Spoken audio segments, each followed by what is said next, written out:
चीज यहां पर और बताना चाहूंगा कि जब आप इस वीडियो को देख रहे हैं तो जैसे ही स्क्रीन पर क्वेश्चन आता है, पॉज द वीडियो, उसके बाद खुद से करिए। और मेरा मानना है कि 15 से 20 सेकंड का टाइम लीजिए क्वेश्चन को करने में।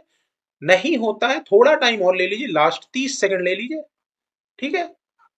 उसके बाद आप इस आंसर को देखें। नमस्कार दोस्तों, मेरा नाम है मोहित आनंद और स्वागत करता हूं आपका आपके अपने YouTube चैनल पर। ये वीडियो है MCQ सीरीज की पार्ट 2 वीडियो। और जल्दी से मेरे चैनल से जुड़ जाइए, नए लोग जो भी हों वो चैनल को करिए सब्सक्राइब। डिस्क्रिप्शन में आपको पार्ट 1 का लिंक मिलेगा, जरूर जाके देखें। लेटेस्ट CBSE का सैंपल पेपर डिस्कस किया था। अगर आप मेरे साथ इंस्टाग्राम पे जुड़ना चाहते हैं तो मेरी आईडी academy_maths_science को जरूर फॉलो करें। एक चीज और, ये जो MCQ सीरीज का पार्ट 2 है, ये जो 2024 का बोर्ड का पेपर था, बोर्ड पेपर CBSE का, उसके जो MCQ क्वेश्चंस थे वो डिस्कस किए गए हैं। तो चलिए बिना किसी देरी के पहले क्वेश्चन की बात करते हैं। पहला क्वेश्चन है, if the sum of zeros of the polynomial, polynomial given है, √2 है, तो k की वैल्यू क्या होगी। आप जानते हैं alpha plus beta is equals to क्या होता है मेरे बच्चों, -b/a। तो अल्फा प्लस बीटा की वैल्यू कितनी दी गई है, √2, माइनस b की वैल्यू कितनी है, k√2। आपको पता होना चाहिए कि b जो होता है x का कोफिशिएंट होता है और a की वैल्यू कितनी दी गई है, 2। तो माइनस माइनस प्लस हो जाना है, यहां से अगर आप देखेंगे तो 2√2 बराबर k√2, और √2 से √2 कनेक्ट करेंगे तो k की वैल्यू कितनी हो गई, 2, यानी b is the right answer है। कोई दिक्कत नहीं होनी चाहिए। क्वेश्चन नंबर 2 की बात करते हैं। If the probability of A player of winning A game, किसी भी गेम के जीतने की probability of winning a game given है 0.79, तो प्रोबेबिलिटी निकालनी है उसके लूजिंग द गेम की, सेम गेम को आपको पता होना चाहिए। प्रोबेबिलिटी निकालनी है losing the game, same game. तो हम जानते हैं अगर किसी चीज के, मान लो मैं आपको एग्जांपल के लिए समझाता हूं, अगर मैं इसको मान लूं PE, ई वो इवेंट है जो गेम जीतने को दर्शा रहा है, तो इसको मैं बोलूंगा P0E, मतलब गेम हार गया, मतलब नहीं जीता। और according to the rule PE plus P0E should not be greater than 1, equals to 1 होना चाहिए, उससे बड़ा नहीं होना चाहिए, और लेस देन 1 भी नहीं होना चाहिए। तो E की वैल्यू कितनी दी गई है, 0.79, इसकी निकालनी। नॉट ई समझ पा रहे हैं ना बच्चे, नॉट ई मतलब losing the game, is equals to 1 में से 0.79 घटाएंगे। आप जानते हैं आपका आंसर डी ऑप्शन है 0.21। वीडियो पसंद आ रही हो तो लाइक जरूर करें, कमेंट करें, किसी तरह की कोई क्वेरी है तो उम्मीद करता हूं समझ में आ रहा होगा। क्वेश्चन नंबर 3 कहता है, क्वाड्रेटिक इक्वेशन का क्वेश्चन है। पिछली वीडियो में बताया था कि क्वाड्रेटिक इक्वेशन से MCQ क्वेश्चन बहुत आ रहे हैं, वीडियो चैनल पर पड़ी हुई है, जाके जरूर देखें। कहता है if the roots of the equation ax² + bx + c are real and equal, real है और इक्वल है। रियल है इक्वल है मतलब कि इसका जो डिस्क्रिमिनांट है वो 0 के बराबर होगा। पहली चीज आपको समझ में आनी चाहिए। तो कौन सा रिलेशन ट्रू है, तो भैया अगर d इज इक्वल्स टू 0 है देन b² - 4ac होना चाहिए बराबर 0। तो b² इज इक्वल्स टू क्या होना चाहिए, 4ac। अब हमें ये देखना है कि इसमें से कौन सा रिलेशन बन रहा है। तो b²/4 कर दूं तो ac आएगा, वो मेरा ऑप्शन नंबर सी है। देखो कई बार चीजें सीधी सीधी नहीं दिखती, तो थोड़ा सा अपने नजरिए को बदलने की जरूरत है, पता चले आंखों के सामने चीज रहे और आपको ना मिले। क्वेश्चन नंबर 4, फर्स्ट टर्म दे रखा है 7, nth टर्म दे रखा है 84, और SN भी गिवन है 2093/2। आपसे n की वैल्यू पूछी है, बहुत ही बढ़िया। देखो भाई SN का फॉर्मूला n/2 ब्रैकेट में a + an भी होता है, ठीक है। 2a + n-1d तो होता ही है, a + an भी होता है। इसकी वैल्यू कितनी गिवन है, 2093/2, n/2। फर्स्ट टर्म कितना 7, लास्ट टर्म कितना 84। अब 2 से तो 2 खत्म कर चुके हो आप, तो 2093 को अगर आप 91 से भाग कर दो तो आपका n खड़ा, ठीक है। अब आप इसको डिवाइड करके देख सकते हो कितना आ रहा है, 13×7 = 91, 13×1 = 13, 13×6 = 78, 13×1 = 13, और 7 से काट लो तो 7×2 = 14 और 7×3 = 21। सी इज द राइट ऑप्शन है, ठीक है। 91 का टेबल मुझे नहीं आता था, आप डायरेक्ट उससे कर सकते हैं, मुझे उससे कोई दिक्कत नहीं है। आंसर है 23। पांचवें क्वेश्चन की अगर मैं बात करूं, तो कहता है दो पॉजिटिव इंटीजर p और q को इस तरीके से एक्सप्रेस किया गया है, मतलब p को एक्सप्रेस किया गया है 18a स्क्वायर b की पावर 4 में, और q को एक्सप्रेस किया गया है 20a³ b की पावर 2 में। और आपको कह रहा है कि a और b अगर प्राइम नंबर है तो एलसीएम निकालना है। मेरा भाई एलसीएम निकालने के लिए आपको क्या करना होता है, जो भी चीजें दिखें उसकी हाईएस्ट पावर ले लेनी। जैसे a की पावर यहां कितनी है 2, a की पावर यहां कितनी है 2, यहां a की पावर कितनी है 3, तो a की पावर 3 ले लो। यहाँ b की पावर कितनी है 4, यहाँ b की पावर कितनी है 2, तो b की पावर 4 ले लो, हाईएस्ट लेना है। अब रह गई बात 18, 18 को मैं लिख सकता हूँ 2 गुने 3 गुने 3, और 20 को लिख सकता हूँ 2 गुने 2 गुने 5। तो मुझे एक बात बताओ, 2 की पावर ज्यादा कहाँ है, 2 बार है, यहाँ 1 बार है और यहाँ 2 बार। 3 की पावर 2 गुने 5 की पावर 1, ये सब गुणा करना पड़ेगा। तो बताओ 2 दूनी 4, 3 तिया 9, 9 चौक 36 पंजे 180 a³ b4 is the right answer. और कहां दिख रहा है, यहाँ झांक रहा है। वैसे तो 180 आते ही आंसर हो तो मारना 180 आते। और देखो पूरा ना आपकी बर्बादी का एकदम बढ़िया इंतजाम कर रखा है। समझ में आ रहा है कि नहीं आ रहा है? बढ़िया इंतजाम कैसे, 180 a स्क्वायर b स्क्वायर। क्योंकि अगर आपने छोटी पावर a स्क्वायर और छोटी पावर b स्क्वायर चुन ली और इसको सेटल कर लिया, मान लो कई बच्चे क्या करेंगे 18 और 20 का एलसीएम सही निकाल लेंगे 180, भाई यहां गड़बड़ कर जाएंगे, पूरी बर्बादी का इंतजार कर रखा है। ध्यान रखना, ये आंसर बिल्कुल नहीं है, आंसर है D is the right answer. Whenever you want to find the LCM, जो भी चीजें हैं प्राइम फैक्टराइजेशन में सबको उठाओ हाईएस्ट पावर वाली, और एचसीएफ में सब में से कॉमन निकालना है। ध्यान, समझ में आ रहा है कि लाइक करो, समझ में आ रहा है। क्वेश्चन नंबर 6 कहता है ए बी सी एक ट्रायंगल है, ये रहा ए बी सी एक ट्रायंगल, समोसे जैसा ये ट्रायंगल बना है। ए बी और सी, ए से एक मीडियन खींचा गया है डी। ए के वर्टेक्स दे रखे हैं 5, -6, बी का दे रखा है 6, 4, सी का दे रखा है 0, 0।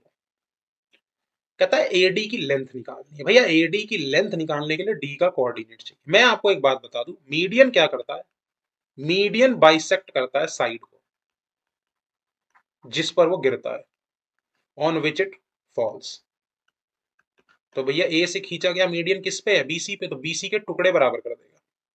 तो मैं कह सकता हूं D is the mid point. अब डी मिड पॉइंट है तो 6 और 0 का मिड पॉइंट 3, 4 और 0 का मिड पॉइंट 2। हाँ तो बोलना पड़ेगा, जिसको नहीं समझ में आया वो कमेंट करो। अब एडी की लेंथ निकालनी तो डिस्टेंस फॉर्मूला लगा दो।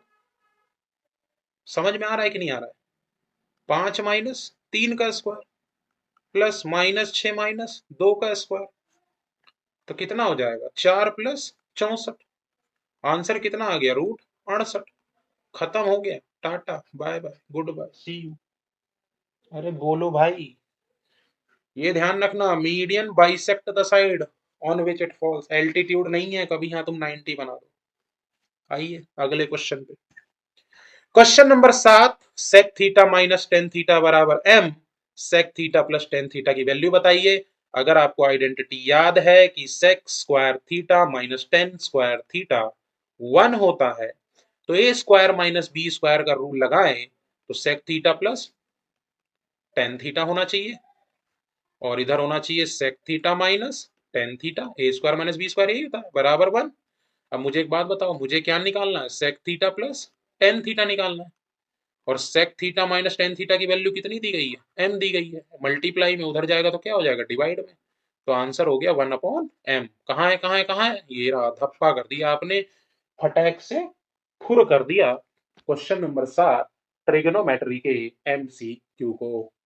क्वेश्चन नंबर 8 कहता है फ्रॉम द डेटा 1, 4, 7, 9, 16, 21, 25 अगर सारे इवन नंबर रिमूव कर दिए जाएं, इवन नंबर रिमूव कर दोगे तो बचेगा 1, 7, 9, 21 और 25। Probability of getting at random A prime number from the remaining. ध्यान रखना रिमेनिंग लिखा है, अगर आप यहां पर टोटल गिन गए जो कि है 7, तो आप बर्बादी के बहुत करीब पहुंच गए, बिल्कुल दहलीज पे खड़े होके आए हो आप, इस क्वेश्चन ने आपको वहां पहुंचाया है। तो टोटल बेशक 7 है पर रिमेनिंग को कह रहा है, तो क्योंकि आपने 4 और 16 को रिमेनिंग किया है तो अब जो रिमेनिंग बचे हैं वो बचे हैं 5। अच्छा जी, वो अब कह रहा है probability of getting a prime number. कई बच्चे ऐसे हैं जो एक को भी प्राइम मान लेंगे, भाई साहब एक ना प्राइम है ना कंपोजिट है, इसलिए इसको गिनने की गलती भी मत करना। समझ में आ रहा है? तो सिर्फ एक ही यहाँ पर प्राइम नंबर है, वो है 7। तो number of possible outcomes favourable to the event 1 upon 5। Option B is the right answer. बहुत ही बारीकी का क्वेश्चन है, एक भी अगर सावधानी हटी तो समझिए हलवा पूरी बटी। आपके रिजल्ट के बाद की बात कर रहा हूं। क्वेश्चन नंबर 9 की बात करते हैं। For some data, again statistics का क्वेश्चन है, x1 x2 x3 xn तक गए हैं और x1 की फ्रीक्वेंसी रेस्पेक्टिवली f1 x2 की f3 इस तरीके से गए। आपसे क्वेश्चन पूछा है सिग्मा fi, मैं यहां लिख देता हूं xi माइनस x, ये बार है, जितना लिख पाए पीपीटी बनाने वाले उतना उन्होंने लिखा है। लिमिट है 1 से लेके n की वैल्यू पूछी जा रही है। भाई मुझे एक बात बताओ, अगर मैं गुणा करता हूं तो आप मानते हो ये क्या है? सिग्मा fi xi, ध्यान से सुनना, minus x bar sigma F I. हाँ बोलना पड़ेगा, उपाय नहीं है कोई। इसी की वैल्यू आप निकाल रहे हो कि नहीं निकाल रहे हो? बोलो। अब आप खुद सोच के मुझे एक बात बताओ कि इसके आगे आपके दिमाग में क्या सवाल आ रहा है। ये बहुत इंपॉर्टेंट है। कैसे इंपॉर्टेंट है मैं आपको अभी बताऊंगा, ठीक है? मुझे एक बात बताओ, सिग्मा एफ आई एक्स आई को एज इट इज छोड़ो, माइनस, आपको पता है एक्स बार जो है ना वो मीन को रिप्रेजेंट करता है, और मीन का डायरेक्ट मेथड क्या है? Sigma F I x I upon में सिग्मा एफ आई। जिसको भी याद है वो समझ गया होगा। अगर मैं इसको यहां एक्स बार की जगह पुट करूं तो मैं क्या लिखूंगा? Sigma F I x I upon sigma F I multiply by क्या है? Sigma F I. इससे खत्म हो गया। क्या बचा भाई? Sigma F I x I. Limit जो चल रही है उसको चलने दो, वो वहीं तक जाएगी 1 से लेके एन तक। भाई ये बताओ, जब सेम चीज है प्लस माइनस में तो आंसर क्या आएगा? जीरो आएगा कि नहीं आएगा? Equal to zero. इसके मैंने ऑप्शन इसलिए जान मूझ के इसके ऑप्शन नहीं डाले थे, ध्यान रखना, क्योंकि मैं देखना चाह रहा था, क्योंकि थोड़ा सा भी अगर मामला गड़बड़ होता है ना तो वहां डंडे बाहर हो जाते हैं। यहाँ पर ये एक्स का बार है और लिमिट है 1 से लेके एन तक, और ये इक्वल होगा जीरो के। ये बात आप ध्यान रखिएगा, बहुत ही अच्छा बारीकी सा क्वेश्चन है। थोड़ा दिमाग तो यहाँ पर लगाना पड़ेगा कि मीन जो है डायरेक्ट मेथड से ये होता है। आइए 10वां क्वेश्चन आज की वीडियो का। 10वें क्वेश्चन में अगेन पॉलिनोमियल दे दिया है। एग्जामिनर को पॉलिनोमियल क्वाड्रेटिक इक्वेशन से बहुत प्यार है। The zeros of a polynomial are twice the zeros of the polynomial this। कितनी बढ़िया बात करी है। मतलब इसके जो जीरोस हैं वो दो गुने हैं इसके जीरोस के। तो मुझे अगर यहाँ वैल्यू दिख रही है तो मैं इसके जीरोस निकाल लूंगा। 4x square minus 5x minus 6 के जीरोस निकाल लेता हूँ। फैक्टराइजेशन मेथड आप जानते हैं, 6 चौक 24 के फैक्टर करके क्या लाना है? 5 लाना है। तो 24 के फैक्टर करके 5 लाना है तो 8 और 3 5 बना देंगे, तो माइनस, सॉरी ये 2 है, 8x प्लस 3x माइनस 6 बराबर 0। 4x कॉमन ले लिया तो x माइनस 2 प्लस 3 कॉमन ले लिया तो x माइनस 2। तो यहां से हो गया 4x प्लस 3 और यहां से हो गया x माइनस 2। तो इसके जीरोस आ गए -3/4 और 2। अब इसका क्या कर दो? ट्वाइस कर दो। तो ट्वाइस करोगे तो जो जीरोस मिलेंगे वो मिलेगा -3/2 और 4, यही मिलेगा। वो इस वाले पॉलिनोमियल के जीरो है। अब मुझे p की वैल्यू निकालनी है, तो p की वैल्यू निकालनी है तो सिंपली क्या करूं भाई? -3/2 प्लस 4, सम ऑफ जीरोस क्या होता है? माइनस बी अपॉन ए। बी यहाँ पर क्या है? p, और a क्या है? 1।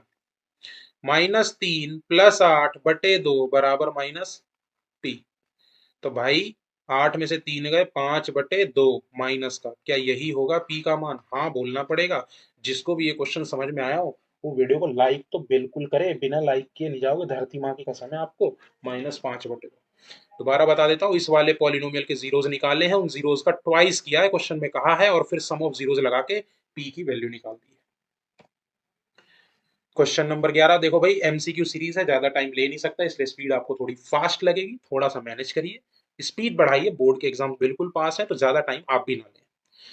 कहता है डिस्टेंस बिटवीन, 2 पॉइंट दे दिए, 3, -5 और x, -5 15 यूनिट है, तो वैल्यू बताइए। भैया डिस्टेंस फॉर्मूला तो आपको भी पता है, रूट अंडर 3 माइनस एक्स का whole square plus -5 minus minus plus 5 का होल स्क्वायर बराबर क्या हो गया?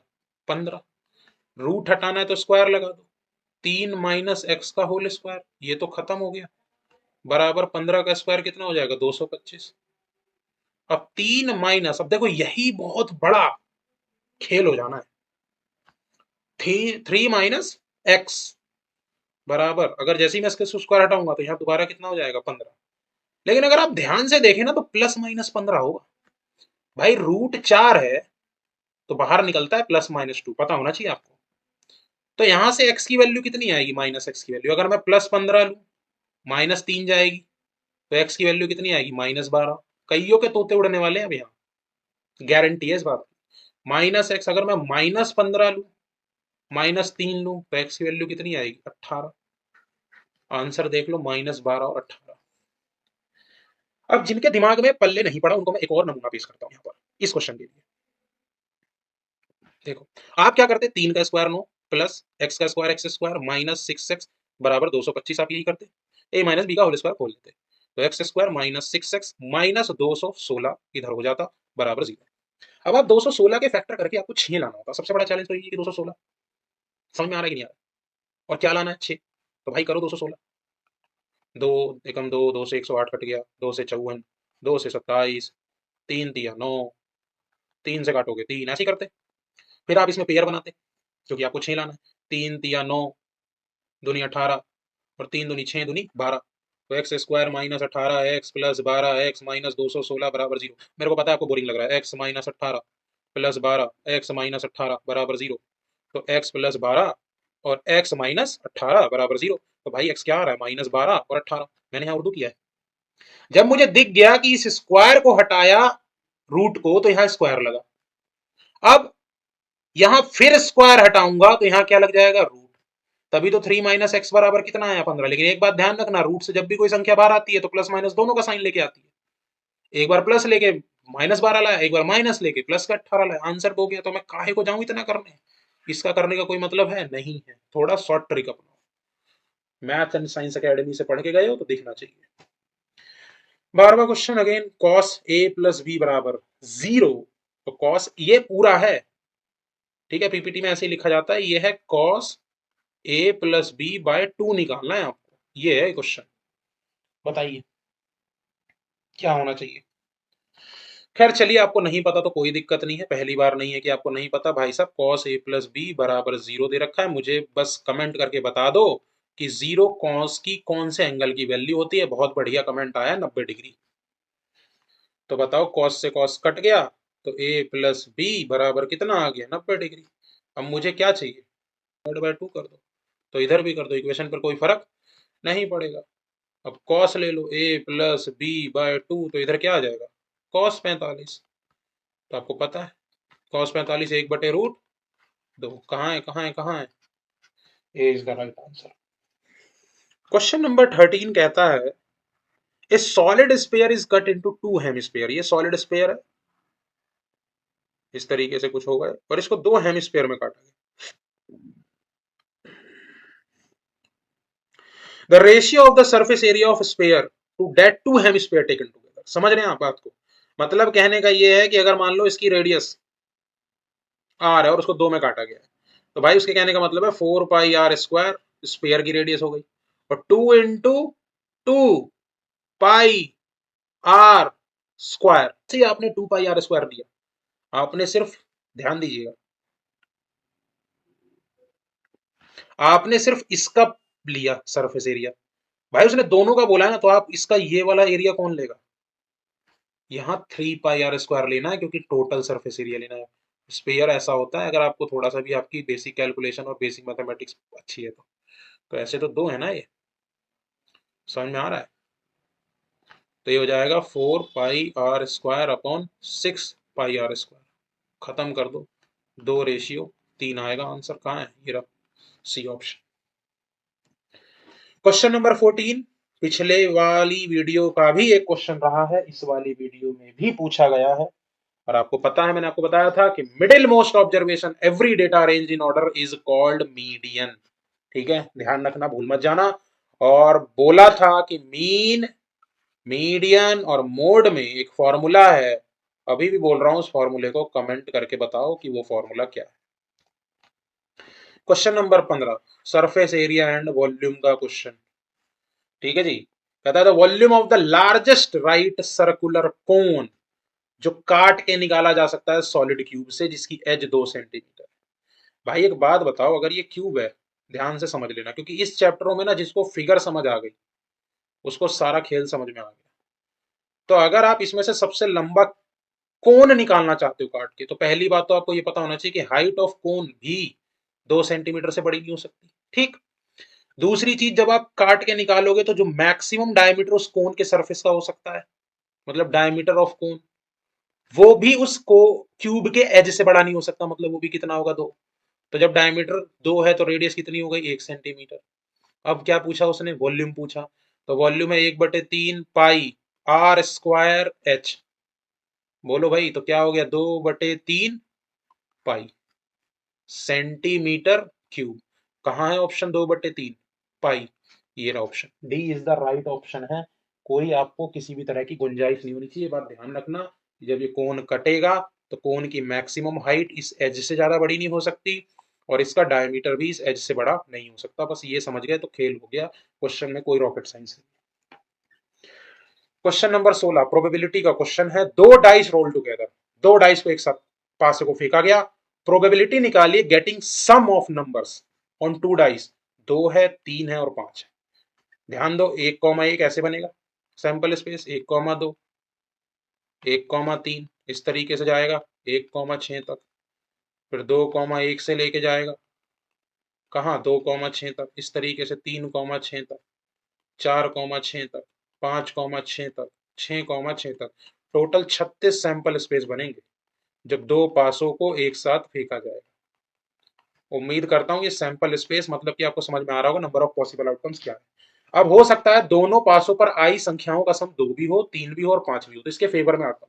भाई 2 तो यहां भी है, समझना बात को। अब इसके अलावा 2 नहीं आएगा कभी, तो 2 के लिए फेवरेबल आउटकम ये है।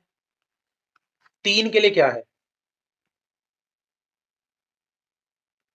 3 के लिए क्या है, 1,2 है, समझना। 2,1 है, इसके अलावा 3 आएगा, नहीं आएगा। 5 के लिए देखो, 1,4, 2,3, 3,2 और 4,1, इसके अलावा 5 नहीं आएगा। मतलब जो हमें 2, 3 और 5 चाहिए, उसके लिए पॉसिबल आउटकम्स कितने हैं, 1, 2, 3, 4, 5, 6, 7, और टोटल अभी बताया कितने, 36। तो प्रोबेबिलिटी कितनी हो गई, 7/36। दिख रहा है कहीं, ए इज द राइट आंसर। सोचना नहीं है बिल्कुल भी। पहले तो आपको यह समझ में आना चाहिए कि ये 36 कैसे हो गए। दो पासे फेंके गए हैं, तो ध्यान रखना पासों में फेस कितने होते हैं, 6, 6 की पावर n। चाहे वो दो पासे फेंके जाए या एक पासे को 2 बार फेंका जाए, 6 की पावर n कर दो, इतनी बार इतनी पॉसिबिलिटी हो सकती है टोटल, और टोटल 36 है। 17वें क्वेश्चन में कहता है centre of a circle, centre of a circle दे रखा है 2,0, डायमीटर का एक एंड दे रखा है 6,0। तो बताइए इसका दूसरा एंड क्या होगा। मुझे नहीं लगता कि आपको पेन चलाने की जरूरत होगी, मिड पॉइंट फॉर्मूला लग रहा है, यहाँ 2 आया है, तो जाहिर सी बात है कि भाई कितना होगा बताओ आप, -2 होगा और 0 होगा, आंसर यही है। क्वेश्चन नंबर 18, थोड़ा सा अजीब लगेगा क्वेश्चन, यहाँ एरो बना देता हूँ, वाई डैश ये वाला, ये एक्स एक्सिस, ये एक्स डैश, ये ओरिजिन, और ये 2 लाइन है, ठीक है। तो हमें पता है ये linear equation in two variable का क्वेश्चन है। कहता है कि ग्राफ दो लीनियर इक्वेशन को रिप्रेजेंट कर रहे हैं। आपको ये बताना है कि pair of these linear equation is. देखो भाई, पहली चीज मैं आपको एक क्लियर कर दूं, ये लाइन जो है ना वो देखने में अभी इनकंसिस्टेंट है, क्योंकि आपको ना भावनाओं में नहीं बहना है कि भाई ये पैरेलल नहीं। अभी अगर मैं आपसे पूछ दूं कि ये जो आपको लाइन दिख रही है, ये क्या इस लाइन के अभी आप कोई सॉल्यूशन निकाल सकते हो, बिल्कुल भी आंसर यस मत कहना, नो कहना, क्योंकि अभी ये दोनों लाइन एक दूसरे को कहीं से कहीं तक ना तो ओवरलैप कर रही है, ना टच कर रही है, ना इंटरसेक्ट कर रही है। और जब लाइन एक दूसरे को कोई भी सॉल्यूशन ना हो तो ऑब्वियस सी बात है लाइन जो होती है वो इनकंसिस्टेंट होती है। बट एक कंडीशन, जैसे ही मैं अब इनकंसिस्टेंट है तो ये दोनों हो गए खत्म। फिर मैं जैसे ही देखता हूं सी ऑप्शन और डी ऑप्शन में इनकंसिस्टेंट है, तो मेरा ध्यान ये जाता है कि अगर मैं इस लाइन को एक्सटेंड कर दूं तो ये कहीं ना कहीं तो जाके कट करेगी। जैसे ही कट करेगी कंसिस्टेंट कहलाएगी, हाँ या ना। और वो ऑप्शन में भी दिख रहा है कि inconsistent but can be made consistent by extending these line. इसीलिए सीबीएसई ने इसका आंसर डी दिया था। ध्यान रखना पिछली बार बहुत से बच्चे इसको ए मार के आए थे, कईयों ने ए मारा था और कईयों ने सी, क्योंकि कुछ तो जो इनकंसिस्टेंट समझ गए उन्होंने कहा भाई ये इनकंसिस्टेंट है, कुछ कंसिस्टेंट समझ गए ये सोच के कि भाई आगे जाके तो ये मिलेंगे, और आगे जाके जब ये मिलेंगे तो इसका जो है लाइन यूनिक सॉल्यूशन देगा, बट ऐसा नहीं है, अभी ये इनकंसिस्टेंट है, एक्सटेंड करने पे कंसिस्टेंट हो जाएगा। अगेन 19वां असर्शन रीजन, असर्शन क्या आता है, tangent drawn at end point of diameter of circle are parallel, बिल्कुल सही बात है, आपको पता होना चाहिए ये सर्कल है, इसके दोनों एंड पर अगर मैं डायमीटर के दोनों एंड पे खींचूं तो ये भी 90 ये भी 90, और जब दो लाइन के बीच की परपेंडिकुलर डिस्टेंस तो होती है तो वो दोनों लाइन अगर ये एल है ये एम है तो एल पैरेलल हो जाएगा एम के, तो ये असर्शन बिल्कुल सही है। रीजन कहता है diameter of a circle is the longest chord, बात ये भी सही है, लेकिन एक चीज ध्यान रखना, ये रीजन इस असर्शन को कहीं से कहीं तक डिफाइन नहीं कर रहा कि वो पैरेलल क्यों है, इसलिए इसका ऑप्शन हो जाएगा बी। 20वें क्वेश्चन पे आऊं तो 20वां क्वेश्चन कहता है if the graph of a polynomial x axis को टच करता है सिर्फ केवल एक पॉइंट पर, तो वो पॉलिनोमियल क्वाड्रेटिक पॉलिनोमियल नहीं हो सकता। ये बात बिल्कुल गलत है। अगर उस क्वाड्रेटिक पॉलिनोमियल के जीरोस इक्वल हुए, ध्यान रखना, जैसे लेट से कि -2, तो मुझे एक बात बता दो कि जब आप उसका ग्राफ खींचोगे तो वो एक्स एक्सिस पर एक ही पॉइंट पर टच करेगा ना मेरे भाई, क्योंकि उसके दोनों जीरो क्या है, -2, तो और मैंने आपको पिछली वीडियो में बताया था कि अगर असर्शन रीजन में कोई भी एक गलत हो गया तो दूसरा सही होगा, असर्शन गलत रीजन सही, तो ऑप्शन क्या हो जाता है, डी। पर मैं आपके जानकारी के लिए रीजन बता दूं, एक पॉलिनोमियल जिसकी डिग्री n है उसके एट मोस्ट ज्यादा से ज्यादा n0 हो सकते हैं, बात बिल्कुल सही है। जितनी डिग्री, मेरा सीधा उसूल है, जितनी डिग्री उतने जीरो, खत्म कहानी। तो बहुत बहुत धन्यवाद वीडियो देखने के लिए, मेरे साथ बने रहने के लिए, अपना विश्वास बनाए रखने के लिए।